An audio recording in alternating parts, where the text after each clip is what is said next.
Bonjour les amis, je ne vous ai pas oublié et j'avais envie de rentrer dans la précision concernant l'incursion ukrainienne en Russie et puis préciser dans cette vidéo, donc je vous mettrai des schémas, ce qui aurait dû être et ensuite peut-être en tirer une conclusion. L'incursion ukrainienne n'est pas encore dans le reflux, loin de là. Hier encore, ils ont pris du terrain. Sauf que le terrain, on a l'impression, vous aurez le plan, qu'il s'étend plus à droite à gauche qu'il n'avance. Donc c'est déjà bon signe. Ce qui est un mauvais signe, c'est que les Russes, après une semaine, on n'arrive pas encore à stabiliser. Une offensive qui est dans sa deuxième poussée, ça on ne te le dit pas. On te dit ils ont beaucoup de pertes, les Ukrainiens. Alors, si on réfléchit bien, s'ils ont du 1000 morts par jour, là, ils ne devraient plus être là. Sauf que là, ils prennent encore plus de terrain qu'ils consolident. C'est le terrain bleu. Le jaune, c'est là où il y a des combats. Les Russes essayent de mordre au flanc pour reprendre Souidja, qui est tenu par les Ukrainiens.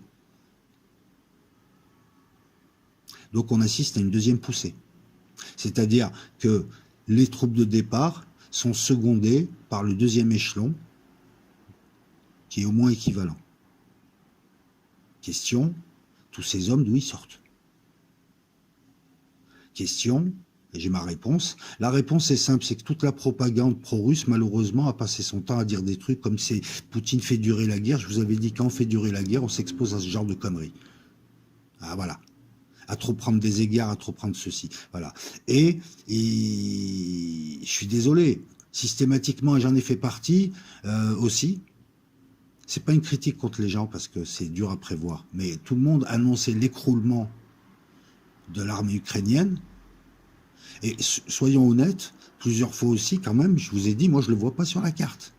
Même si à la fin, ça se craquelle vraiment, ça s'écroule un peu vers Pobrosk. Voilà. La carte, rien que la carte. La carte, c'est des Ukrainiens qui rentrent, qui tiennent et qui avancent. À tel point, avec une telle facilité, eux, quand ils font une offensive, ils prennent d'un coup 1000 km, les Russes, il leur faut 6 mois. Il y a plein d'interrogations. C'est pas seulement, si, ils ont laissé faire, mais pourquoi? Comment c'est pas possible.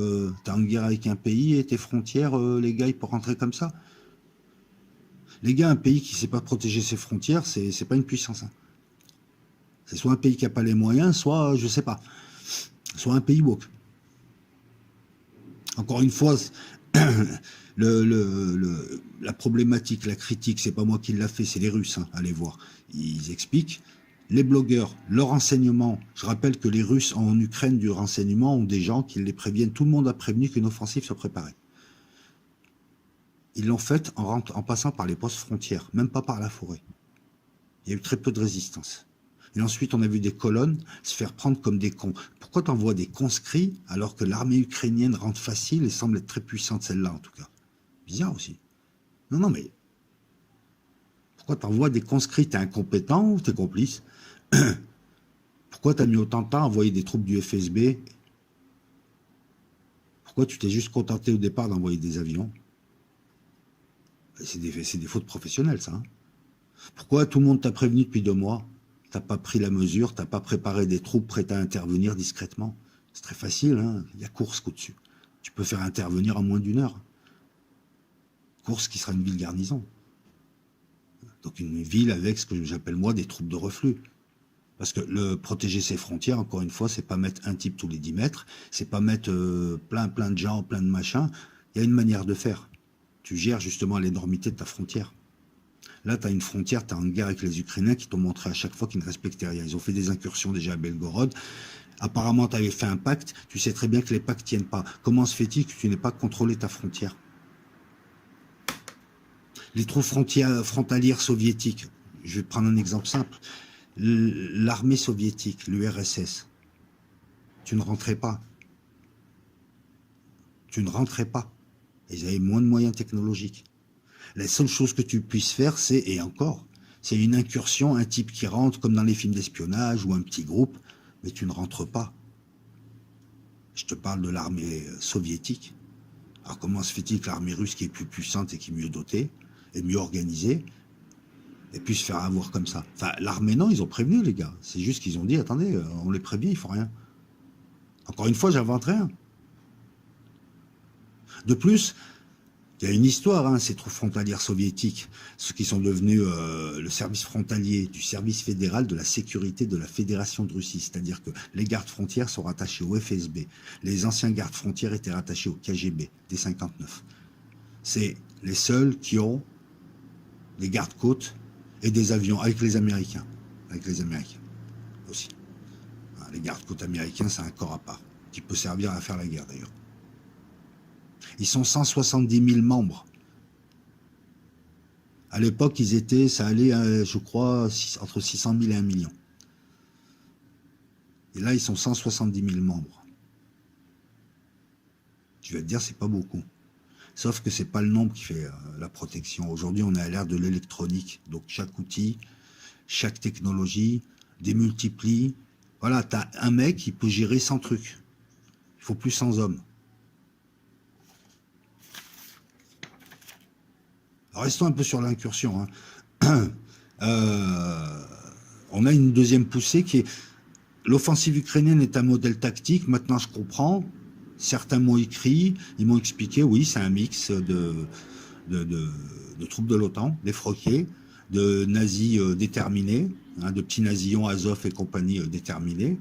Et voilà, quand tu fais durer la guerre. Donc, il y a une deuxième poussée, et c'est dangereux. Ça commence à... Alors moi, je dis pas qu'ils iront à Koursk, hein. Je les vois pas aller jusqu'à Koursk, parce que là, je pense que Poutine, il saute. Ça veut dire que l'armée russe peut plus arrêter l'armée ukrainienne. Mais il y a aussi, voilà, tu vois la différence de niveau entre l'armée ukrainienne là et les armées ukrainiennes qui sont dans le Donbass et ailleurs, qui ne peuvent que défendre, tenir et reculer.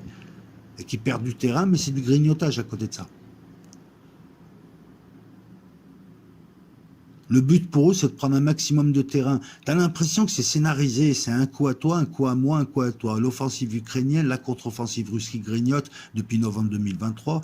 Là, maintenant, les Ukrainiens, un coup... je comprends pas. Ça ne veut pas dire que Poutine est complice. Hein. Non, au niveau du dessus, celui qui écrit l'histoire, il la scénarise. C'est incompréhensible. Ce qui arrive là. Ça n'aurait jamais dû se produire.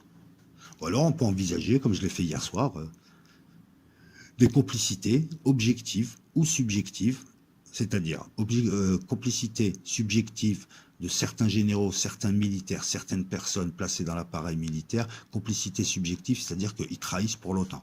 J'ai du mal à y croire. Par contre, complicité objective, c'est qu'ils font le jeu de l'OTAN sans le savoir ou en le sachant, mais ils s'en foutent, et ils veulent affaiblir Poutine pour qu'il tombe. Pour qu'à un moment donné, ceux qui sont derrière Poutine, c'est un homme.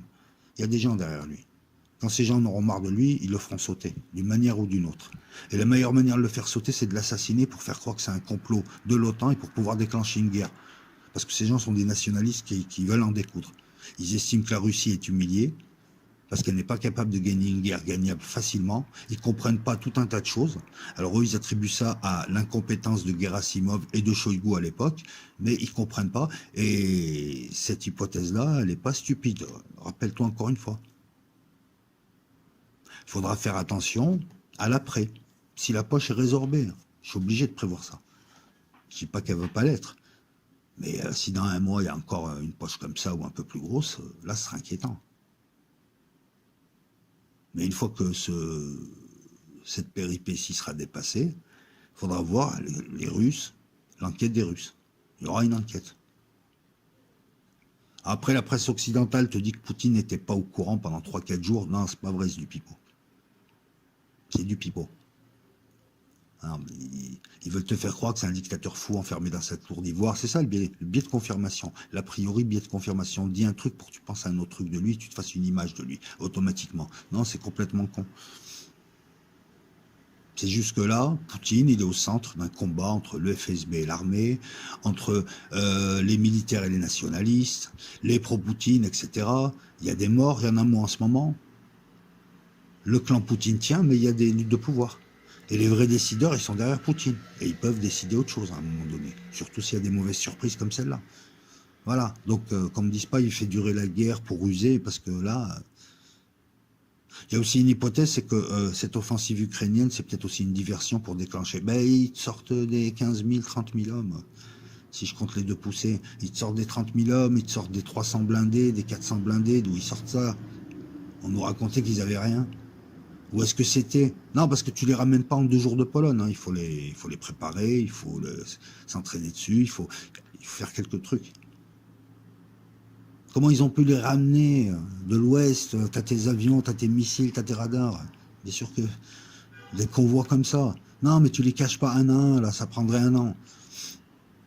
Concentration de troupes d'un coup, boum boum, ça rentre. Mais tu savais à l'avance que ça allait se faire.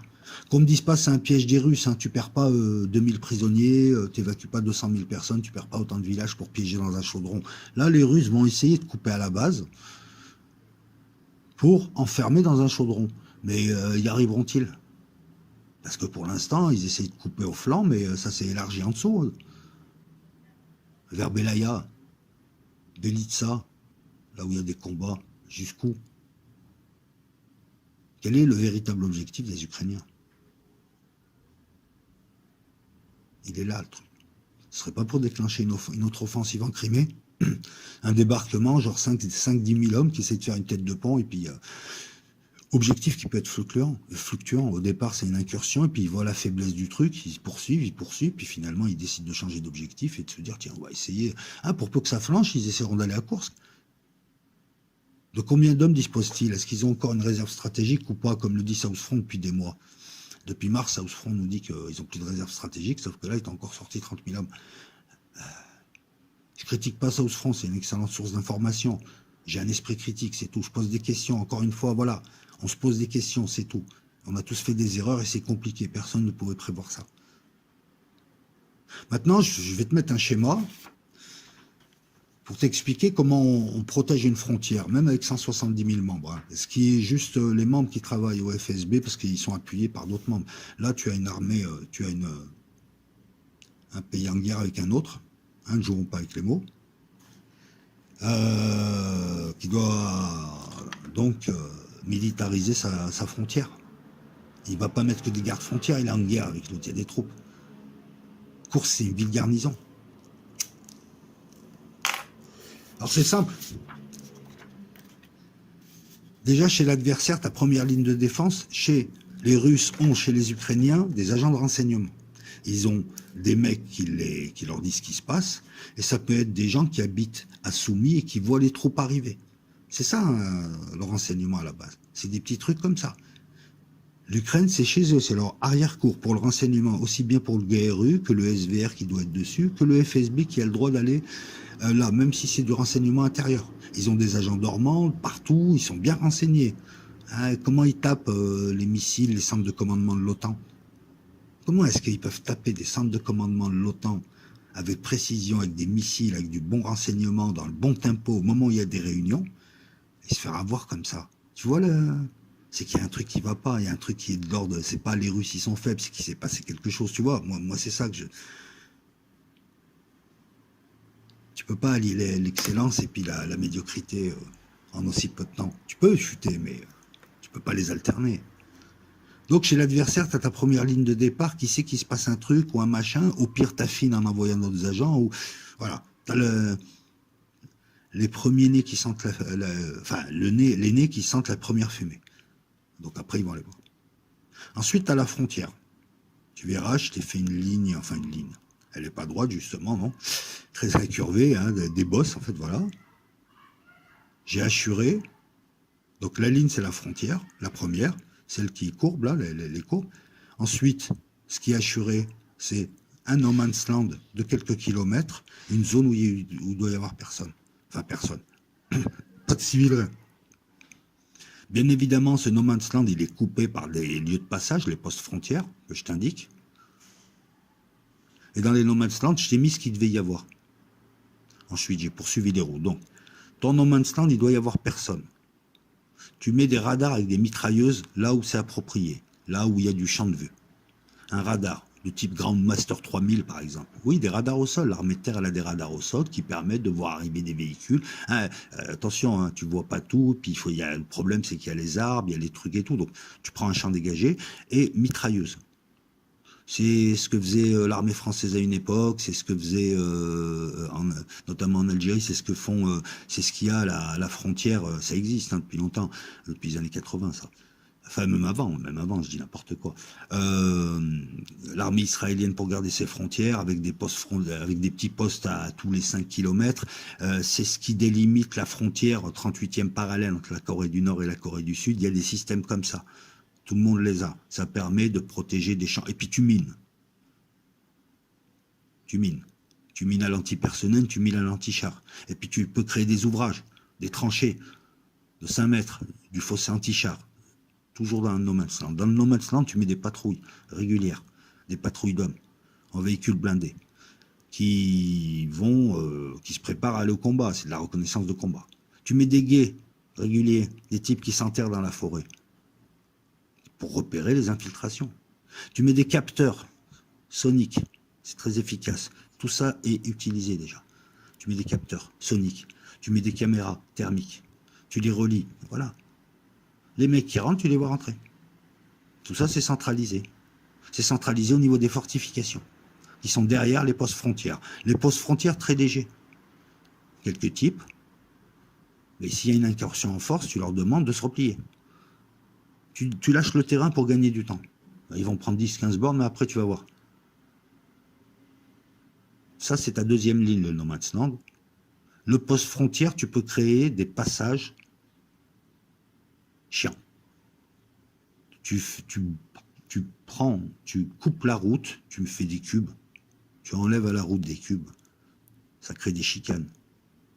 La route, elle est hyper serrée, ne peut passer qu'un véhicule à la fois. C'est une frontière fermée, en guerre. C'est des routes. Tu crées tu me balances quelques dents de dragon, quelques Toblerones. À la limite, tes gardes frontières, ils sont équipés un peu d'anti-char. Tu fais des fossés anti-char, tu fais ce qu'on appelle des ouvrages de défense passive. Ça coûte pas un rond. Tu viens avec le tractopelle, tu les fais. Ça ralentit. Ça arrête pas, ça ralentit. Tes fortifications, elles seront peut-être attaquées ou pas. Faut qu'elles tiennent. Elles sont un peu plus loin. Troisième ligne. C'est là où se reposent les gens, c'est là où tu as quelques troupes, c'est là où tu as de l'artillerie surtout, c'est là où tu gères aussi le no man's land, et tu les étales en effet d'angle en triangle, tous les 20, 30, 40, 50 kilomètres. Tout dépend, parce que tu peux... Hein, voilà, là, sur le terrain, c'est resserré, mais ça peut être 100 kilomètres, là, ce que je te montre. La zone, en longueur. Enfin, en longueur. Et ce n'est que derrière, tu as dans des villes garnisons des troupes de reflux, c'est-à-dire des troupes qui sont préparées à ça. Elles peuvent faire autre chose, mais elles sont préparées à ça. Une division en alerte. T'es en guerre, hein. Donc voilà. Je parle pas en temps de paix. Le dispositif, il est beaucoup plus souple en temps de paix. Il y a des flux, les gens passent, etc. Et eux, pendant que les autres font ce qu'ils ont à faire, pendant que No Man's Land ralentit et permet de voir l'adversaire, de lire dans son jeu, de voir combien ils sont, d'avoir une idée de la menace. Ah oui, j'oubliais, au niveau des postes frontières et sur le territoire, tu fais circuler des drones mâles et tu peux utiliser des micro-drones pour aller voir un truc. Les fortifs, eux, géreront les drones mâles, elles feront station radar. Tu peux aussi, à l'intérieur du No Man's Land, utiliser des micro-drones et des nano-drones, à la discrétion de ceux qui les utilisent, c'est-à-dire force spéciale guet ou garde frontière. Pourquoi micro et nano? Parce que dans cette zone, il y aura de la forêt. Donc voilà, donc il vaut mieux que le truc soit tout petit, tu peux le guider dans la forêt. Si possible, du thermique, parce que c'est la nuit qu'on essaye de passer. Du thermique, du thermique, du thermique. Pas dans les micros et les nanodrones, ça va coûter trop cher. C'est limite du consommable, mais dans les drones mâles. Encore une fois. Tu as des avions qui font plus haut, qui peuvent voir des grosses concentrations, elles ne verront pas un type passer. Mais elles font des patrouilles. Ben, ça existe. Hein. En France, c'est des Atlantiques. Tu as le Poséidon, et les Russes ont ça aussi. Ça, c'est au-dessus de toutes les zones. Ça permet d'anticiper aussi. Alors attention, les avions, tu fais gaffe quand même à l'adversaire, s'il y a du manpad, etc. et tout, ils sont très très hauts. Voilà. C'est des avions de guet. Et donc, on en revient à la ville garnison, les premières troupes de reflux qui, elles, au moment de l'incursion, qu'est-ce qu'elles auront pour objectif? Comme tu auras plusieurs villes garnison, c'est tout de suite de faire un cercle qu'elles resserrent sur la zone contaminée. Comme ce que font là les Russes. Ils sont autour. C'est déjà ça. Tu vois, t'as pas besoin d'un milliard d'hommes. Et le matos, là, qu'on te demande, ça peut même être un matos des années 80. Le tout, c'est que ce soit bien installé et que chacun fasse son truc. Après, les gars, ils arrivent, ils rentrent peut-être, mais eux, ils avancent, les villes garnison envoient les troupes, et boum, boum. Alors, troupes de reflux équipées, avec une brigade de chars, enfin, avec des chars lourds, et avec une aviation d'assaut, avec de l'artillerie. Parce que c'est ça, tu vas leur opposer une puissance de feu, pour bien les foncer. Tu enverras des troupes spéciales dans la zone après le No Man's Land aussi, pour essayer de tailler des croupières. Ils s'enterrent derrière, ils laissent passer, et ils commencent à tuer. Ce que je te dis là, c'est le b.a.-ba tactique. Ce que je te dis là, les Russes savent le faire. Si moi, petit youtubeur, je te le dis, tu vois, j'ai beau être militaire, eux, ils savent ça, hein, ici. Donc encore une fois, pourquoi c'est pas fait? Pourquoi ça n'a pas été fait? Par inertie, c'est possible aussi. Hein. Voilà, le côté russe, le côté diesel, tant que ça va, ils continuent sur le truc. Voilà, je voulais te livrer cette analyse un peu plus complète que ce que j'avais évoqué sur le live. Nous, on va aussi probablement parler de la géopolitique indienne dans une petite note d'analyse, parce que c'est important, on n'en parle jamais de l'Inde, sachant que je crois que c'est... Je sais, bon, je vais pas te nommer, mais il y a quelqu'un qui va me parler de l'Inde. Non, mais c'est important. Ça sera juste une petite note d'analyse. Ensuite, éventuellement, on reviendra aussi un peu sur la Chine, son histoire, c'est important, dans une autre vidéo. Et avant d'évoquer l'Inde plus longuement, justement, avec la personne avec qui j'ai communiqué. Voilà, je sais pas si tu veux que je donne ton nom ou pas, mais je crois que tu voulais que je parle d'Inde ou que tu voulais faire un truc sur l'Inde. Moi, ça m'intéresse. Mais un truc un peu plus complet que ce que je vais proposer. Alors, voilà, les amis, donc je vous pose cette vidéo, on est samedi, et puis voilà, et puis on va voir encore, et puis c'est super dur de prévoir quand c'est comme ça, parce que tu sais pas, voilà, c'est quoi le prochain coup, c'est compliqué. Hein. On en est même à douter de est-ce que les Russes vont les repousser ou pas. Non, parce qu'attends, si le truc c'est de prendre un territoire pour négocier, il y a embrouille. Là, je serais certain qu'il y a embrouille. Non, parce que tu peux pas le garder. D'ailleurs, les Russes leur ont dit, rêvez même pas, ce territoire, il est à nous, de toute façon, voilà, dans pas longtemps, vous l'avez pas. Faut attendre aussi, on n'a pas le recul, faut attendre. Là, les Russes, ils sont complètement, voilà, un peu, bon, ils se réorganisent, mais autant, quand ils vont vraiment pousser, les autres vont se faire éclater, puis finalement, à la fin, tu te dis, merde, ils ont fait un coup, ouais, c'est super bien, mais ils ont perdu 30 000 hommes.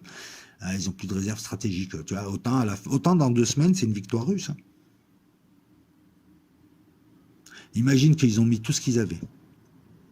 Et que ça s'écroule vraiment, il y a 2 percées à l'est. Dans 2 semaines, on ne dira pas ce que nous disons aujourd'hui. Et tu auras des petits malins qui viendront dire « Ouais, mais tu as changé d'avis. » Non, tu comprends l'analyse. Tu comprends aussi pourquoi il faut mettre ces précautions. Voilà. Bon, apparemment, les Iraniens ne sont pas pressés de répliquer. Le Hezbollah, par contre, a répliqué effectivement sur une plateforme pétrolière. La presse ne nous en parle pas, enfin, certaines presses ne nous en parlent pas. Les Israéliens ont répliqué en allant bombarder Beyrouth là. Hein, donc tu vois, on a une information indirecte. Par contre, il n'y a pas de cessez-le-feu. À Gaza, il y a même des pogroms en Cisjordanie. Tout le monde dénonce, mais personne ne fait rien. Donc on va voir. Moi, j'attends j'attends les Iraniens pour faire un live. J'attends qu'ils agissent, en admettant qu'ils agissent. Et ce soir, UFC 305, on aura au moins 3 combats. Voilà. Je vais absolument vous passer les combats. Donc après, c'est des combats dans la nuit. Hein. Donc après, moi, je laisse. Hein, donc vous pouvez le voir le dimanche, voilà. Sur Twitch. Donc abonnez-vous sur ma chaîne Twitch que j'essaye de faire monter. Ciao tout le monde.